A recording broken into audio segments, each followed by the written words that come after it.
Olá, eu sou o Lucas Andrade, editor de Money Report, e converso agora com a Cristina Carvalho Pinto. Ela é sócia estrategista da consultoria Olum, que integra cultura organizacional, marketing e branding. A Cristina também foi a primeira mulher a liderar uma grande agência na América Latina. Tudo bem, Cristina? Obrigado pela gentileza. Olá, Lucas. Que bom estar aqui com você. Obrigada pelo convite. Sou leitora assídua do Money Report. Cristina, para a gente abrir a entrevista, eu gostaria de começar com uma transição que você começou a fazer em 2019 e depois entrou em 2020. Você trocou um negócio consolidado que você comandava há mais de 20 anos e atendia grandes empresas e decidiu partir para um outro projeto. Como foi isso? O que motivou essa mudança? É uma pergunta ótima, porque ela tem muito a ver com os tempos que nós estamos vivendo. Eu me realizei muito no setor de comunicações, é fato sabido, né? Dirigi grandes corporações, mas como a minha área específica sempre foi estratégia e, obviamente, a parte criativa, eu acabei fazendo gestão e adorei, né? Foram décadas como presidente de empresa, mas chega um momento, Lucas, em que um ciclo da sua mente, da sua capacidade de contribuir com o todo, se esgota. E, de repente, aquilo que você faz começa a ficar muito pequeno. Você fala, mas você acha pequeno trabalhar comunicação de marcas? Tal? Não acho nada pequeno. Mas, no contexto atual, é incompleto. O que eu quero dizer com isso e por que da transição? Nós estamos vivendo um momento em que, para construir marcas, nós precisamos construir de forma total. Não dá para construir mais marcas da porta para fora. Não dá mais para chamar um estrategista, um grupo de criativos e tal, que é o que a gente faz no setor chamado publicitário, né? Quer dizer, você se entusiasma, se apaixona pela marca, constrói a marca, leva tudo para um grande sucesso. Hoje não dá mais.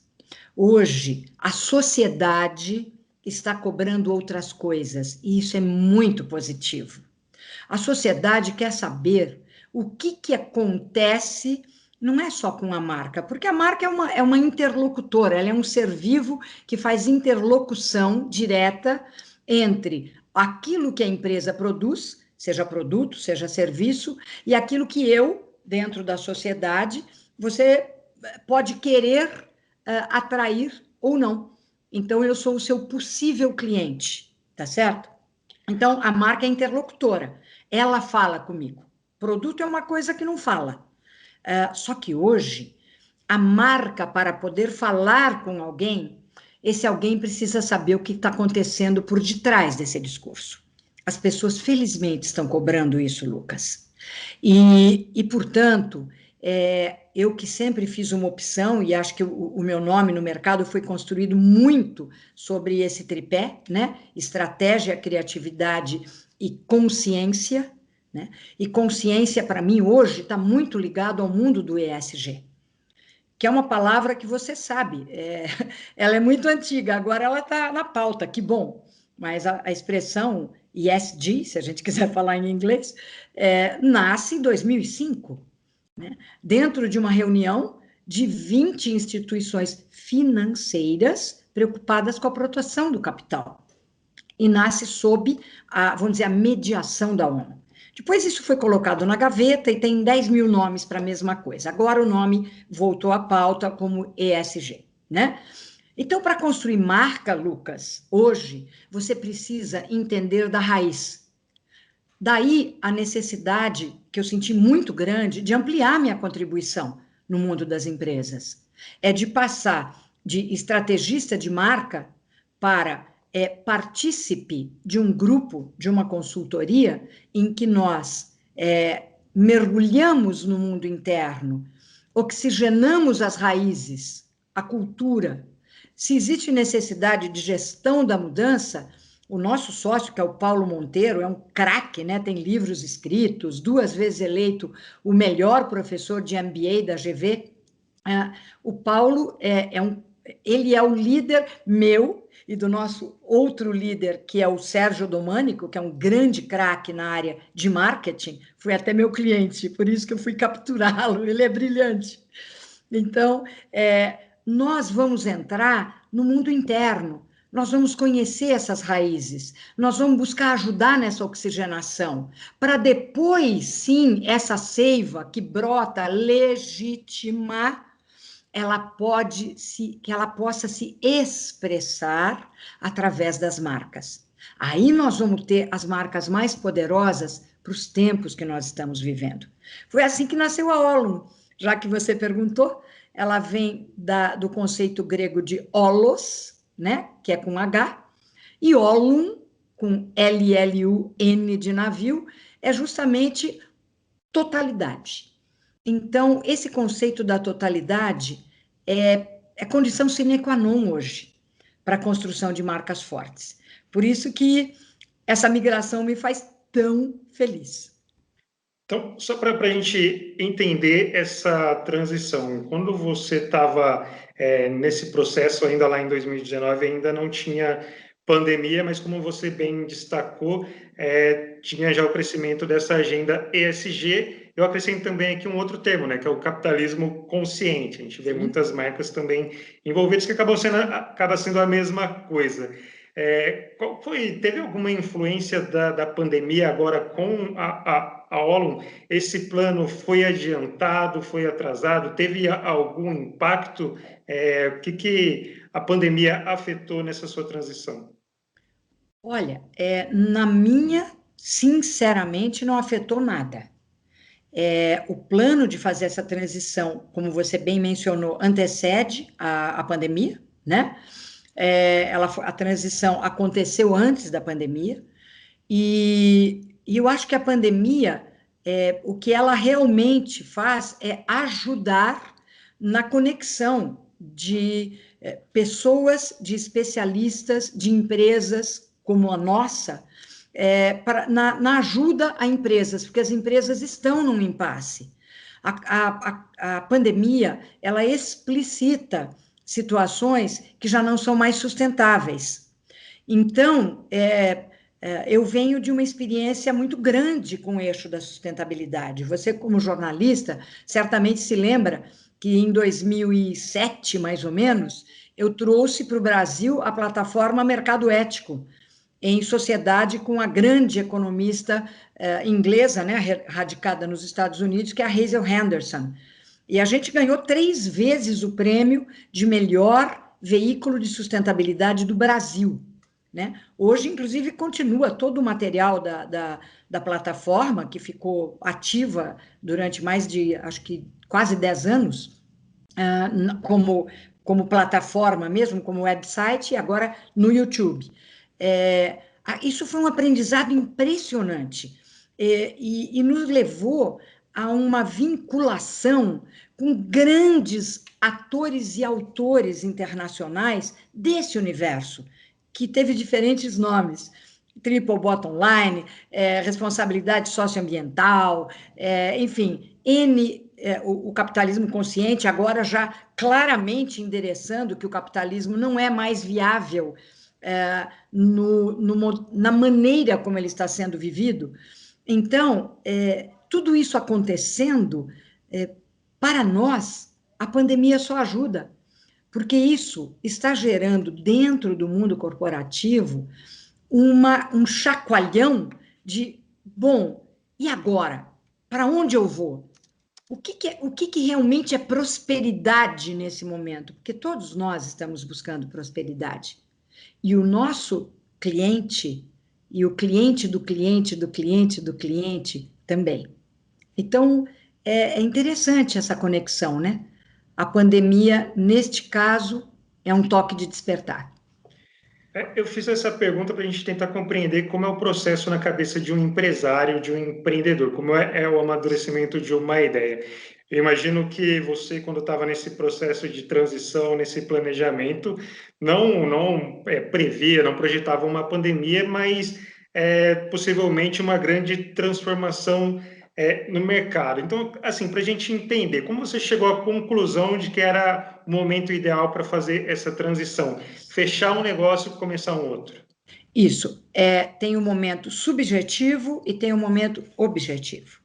Subjetivamente, a clareza de que, como eu trabalhei desde os 17 anos dentro de uma agência de propaganda e galguei tudo que um ser humano pode galgar, e ganhei todos os prêmios, todo o reconhecimento, os mais altos cargos e tudo mais, depois disso tem um momento, que é um momento de maturidade, em que você diz, este ciclo está completo, eu ainda posso me satisfazer neste ciclo, ou já não me satisfaz mais? Ou a minha consciência, isso é extremamente pessoal, a minha consciência está além do meu dia a dia.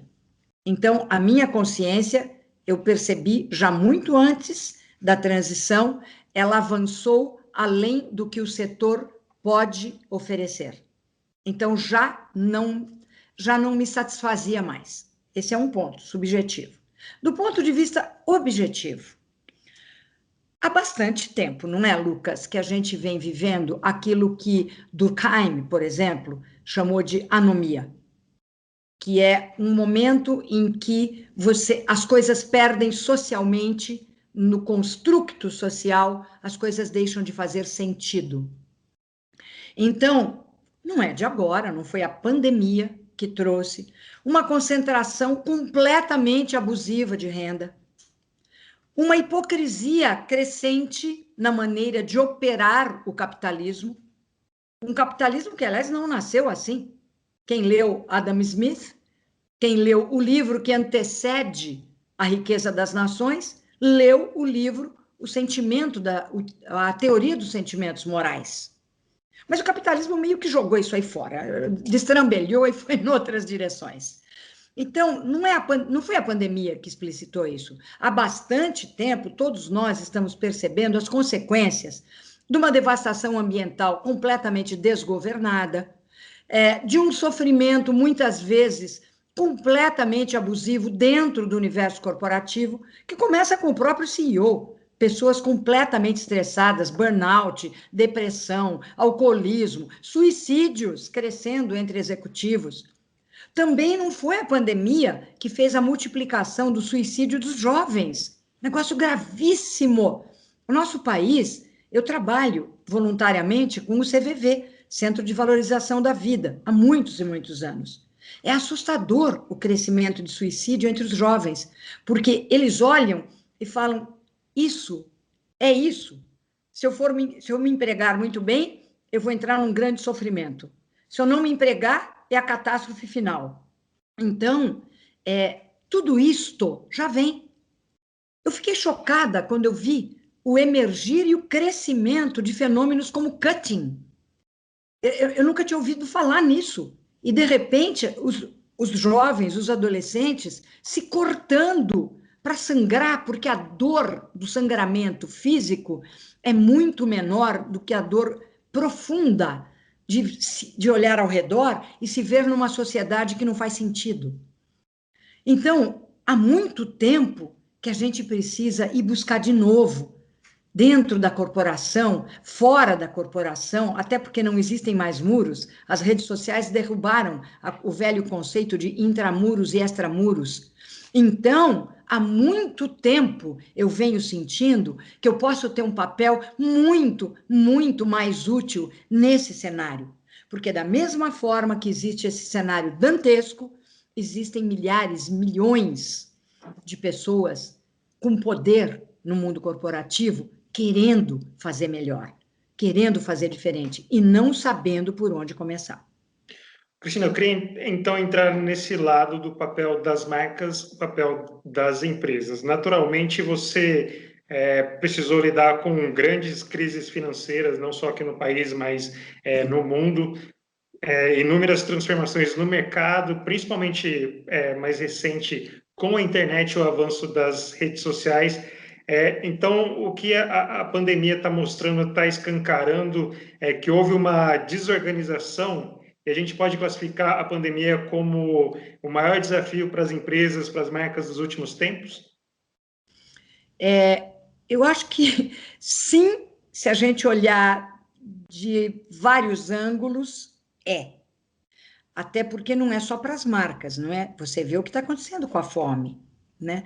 É uma equação tão complexa, né? Solta todo mundo, morre mais gente, não é? Prende, a coisa complica. Existe uma constrição de possibilidades. Então, é um desafio muito grave. Eu não sei se não te dizer, sinceramente, Lucas, se ele é o maior desafio, porque tudo na vida tem o visível e o invisível. Eu acho que a pandemia explicita uma crise profundíssima, que estou agora falando do ponto de vista das marcas, tá? Ela vem num crescendo. Eu conheço tão profundamente construção de marca que eu posso te garantir, essa crise é antiga. As pessoas vêm clamando, traga-me de volta a magia de viver há muito tempo. As marcas, não, os gestores de marcas, muitas vezes pressionados por vamos dizer, por acionistas vorazes, entendeu? Do é aqui agora, bateu meta no fim do mês, não quero nem saber, passa por cima de tudo, não importa, você tem que chegar lá. Como você chegou, ó, não quero nem saber. Eu atendi empresas onde eu senti isso claramente e abandonei esses barcos, entendeu? Então, o que que acontece, Lucas? A questão é mais antiga. Se você perceber o número de marcas que desapareceram nos últimos 10 anos, marcas poderosas. Eu estava conversando outro dia com os meus sócios, a gente fez uma lista de marcas incríveis de 10 anos atrás. Se você quiser, você pode fazer de 5 anos atrás, nós fizemos também. Muitas nem existem mais. Então você fala, foi problema de gestão? Não, tem isso também, claro, sempre tem. Mas não foi só isso. Foi um problema, Lucas, chamado sinceridade. Não há mais como você brincar com o consciente e com o inconsciente coletivos, tá? Não dá mais. Nós entramos na era da sinceridade. Hoje, e não tem como, essa história do vamos contratar, chama aí Cristiana Carvalho Pinto para criar um propósito para nós. Não. O propósito tem que emergir. Nós podemos ajudar esse propósito a emergir, mas ele tem que ter vida. Eu não posso virar para você, Lucas, e falar assim, Lucas, eu vou desenhar o teu propósito de vida, tá bom, querido? Não. Nem você pode desenhar o meu. Uma marca é um ser vivo. Eu não posso desenhá-la assim. Então, hoje, emergiu a crise toda, faz emergir a era da sinceridade para valer. Essa é a era em que eu navego desde que eu comecei a trabalhar na profissão. Num dado momento, virei até nicho, viu, Lucas? Eu lembro que teve uma época que me diziam assim, Cris, mas o que é isso? Você está querendo virar ONG? Porque ser ético, ter consciência, não era para o mundo dos negócios. Sabe, quando eu lancei Mercado Ético, o nosso board, que era de grandes empresários, uma vez numa reunião de board, um mega empresário virou para mim e falou assim, mas eu não entendo esse nome. Se é mercado, não pode ser ético. E agora isso não cabe mais. Eu estou vendo muito, sabe, Lucas? Lembra do greenwashing? Agora a gente tem purpose washing. Então é assim, toda marca agora tem um propósito. Pô, me poupa, gente. Vamos, por favor, vamos menos, tá? É o seguinte, se existe um propósito, ele tem que se transformar num protagonismo verdadeiro. Num protagonismo que leve um benefício real para o todo. E o todo significa tudo que vive. Tudo que tem vida precisa ser beneficiado. Por isso que o ESG começa com environmental, né? Então, eu estou muito animada porque aquilo que 2 décadas atrás eu comecei a martelar forte, e eu tive muitas corporações que trabalharam conosco já no mundo full jazz, porque queriam isso. Hoje, o espectro é muito mais amplo. Então, eu queria saber desse seu lado de consultora. Você está atuando mais especificamente dessa forma como consultora. E aqui eu acrescento alguns detalhes. Com o papel das redes sociais, as redes sociais ganharam cada vez mais importância e destacando esse ponto da agenda ESG, que hoje muito se fala de equidade, diversidade, sustentabilidade. Como você tem contribuído, tem atuado para que as empresas, as marcas façam isso de uma maneira genuína e não apenas como um marketing, alguma coisa plástica, alguma coisa de que não é a mesma realidade que tem internamente, não é assim, um produto que ela vende não é aquilo que ela prega especificamente. Sim. Olha, se você perguntar para mim qual é o meu senso maior de realização, ele é bem simples. É que eu faço isso desde que eu me conheço por gente. Eu sou ESG em pessoa. E é isto que me dá autoridade para poder falar. Hoje, você fala, como é que então, né? Como é que faz, né? Como consultora? Exatamente é o trajeto que a Olon se propõe. Não dá simplesmente falar assim, olha, cria uma marca. Sim, você sabe que a gente também está sendo contratado, por exemplo, pela porta de entrada do branding. É muito interessante. A Olon, ela é contratada, de repente, assim, eu quero a Cristina, então eu quero contratar a Olon porque eu quero uma revisão do meu branding, eu quero um novo branding. Nenhum problema, porque para que a gente faça o branding, a gente precisa entender a cultura. Para entender a cultura, nós temos que estar capacitados a levar oxigênio. ESG é o oxigênio atual, importantíssimo. Então, nós somos muito fortes em ESG. ESG começa com a cultura, não começa com a marca, entendeu? Mas se a porta de entrada para o brand é branding, por exemplo, então nós vamos entrar, nós vamos compreender a cultura, não é verdade? E aí nós vamos desenvolver o projeto que sim vai tornar esta marca legítima, forte, verdadeira. Mas a marca, a construção final da marca, para que ela seja uma marca poderosa, é uma consequência. O insight final é consequência de uma verdade construída. Se não for assim, essa marca não dura, querido. Você sabe, quando a Natura, por exemplo, nos procurou, a Natura estava muito preocupada com a questão da perfumaria. Nós desenhamos agora, pouco tempo atrás, todo o arco de perfumaria da Natura. A Natura tinha perdido a liderança num setor em que, isso foi em 2016 que começou o nosso projeto. Tanto não faz tanto tempo assim, né? É uma construção. O que aconteceu? Ela nos procurou porque fazia 5 anos que eles estavam perdendo market share em perfumaria e já em 2016, um ponto valia, naquele momento, 180 milhões, tá certo? Então, por razões de confidencialidade, eu não vou dizer quanto foi e quanto não foi. Era uma situação bastante alarmante. O que nós percebemos é que fazia 5 anos que eles procuravam diferentes casas e grandes casas de branding. E eu pude examinar cada um dos resultados. E tudo deu errado. E eu percebi uma coisa.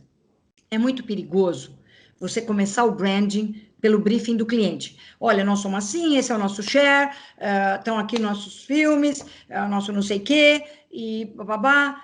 Isso é muito importante num dado momento. Não é por aí que se começa. Então, eu vi que muitas vezes o que se chama de branding é um rearranjo do briefing de um jeito novo. Isso não vai levar a nada, porque quando alguém te procura é porque aquilo já não está dando muito certo. Então, a gente parou para pensar, mergulhou no aonde estava o fio da meada.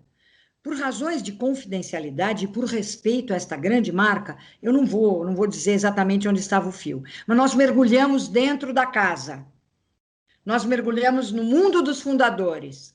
E nós descobrimos que todo o problema não vinha de concorrente, porque o concorrente fez, porque copiou. Tudo isso era lenda. Lenda para o marketing tentar se aliviar. Mentira. O grande problema estava na visão inicial do que significa um perfume na mente de um dos fundadores. Tá? Então, isto que eu chamo de fazer a totalidade. No momento que eu peguei esse fio da meada, eu percebi que se um fundador, por alguma razão, ele não conseguiu absorver a importância de se perfumar. Para ele, que é um cara de uma maravilha de mente, entendeu? Uma mente transformadora, uma mente de sinceridade, porque essa marca sempre foi assim. Essa história de perfume parecia frívolo. E o dia que essa pessoa compreendeu que perfume nasce de profumo ou perfumo, que é a queima de ervas aromáticas para propiciar a conexão do humano com o divino em nós, ou para que eu transmita a você aquilo que as palavras que eu disser não conseguem, mas que o teu sensorial pode perceber, é uma linguagem. O dia que eu pude conversar e mostrar tudo isso, acabou todo o problema, nós pudemos desenvolver, cresceu, ganhou toda a liderança em 6 meses e depois mais um tanto. Então, só para você entender, não tem momento melhor para entrar pela porta que for, tanto faz para mim. Tá? Pode ser uma revisão do processo de marketing. Por exemplo, tem diretores de marketing procurando a Olum para conversar primeiro com Sérgio Domânico, que é um craque de marketing. Falando, eu quero uma consultoria porque eu quero fazer uma revisão do meu plano, eu quero um parceiro do meu lado para esta revisão. Então, não importa a porta de entrada. E tem outras que procuram a gente, falam, eu quero começar pela cultura. Estou num momento de transição, eu quero fazer gestão da mudança, eu quero começar por aqui. Todo jeito de começar é um bom jeito, desde que a gente possa fazer tudo correto, sincero. Aí vai. Cristina, para a gente fechar essa entrevista, esse bate-papo, a gente ainda está no meio dessa pandemia, tem uma luz no fim do túnel, só que a gente não sabe ainda quando a gente vai voltar àquela normalidade, né, que a gente tinha antes, se é que a gente vai conseguir ter aquela vida de antes. Então, assim, com a pandemia, com a evolução, o crescimento de importância das redes sociais, não deixando de lado também esse momento político turbulento no país, que eu acredito que isso também influencia com tudo isso que está acontecendo, pensando nesse cenário pós-pandemia, pós-Covid, o que as empresas precisam entender, precisam captar para que elas possam se posicionar nesse cenário pós-crise? Eu acho que a primeira coisa é que você sabe que eu treino artes marciais há muitas décadas, acho que eu já nasci treinando, e eu fui inclusive casada com o meu grande mestre chinês, e continuo sendo aluna dele, embora cada um de nós já tenha se casado há muito tempo com outros pares, mas, com outro no meu caso. E aí, o que acontece? A formação de um guerreiro tem algumas regras que são lapidares. Uma das primeiras é acompanhar as mudanças e variações de tudo. Então, essa obsessão, eu preciso voltar ao que era, eu preciso voltar ao que era, ai meu Deus do céu, quando é que volta ao que era? Não aguento mais. Essa é a autodestruição em 100% dos casos, tá? A pandemia, ela é o oponente que vem. Então, o guerreiro, ele está sempre tranquilo e pronto. Porque eu não sei por onde o outro vem, eu não sei com que impacto ele vem, eu não sei nada.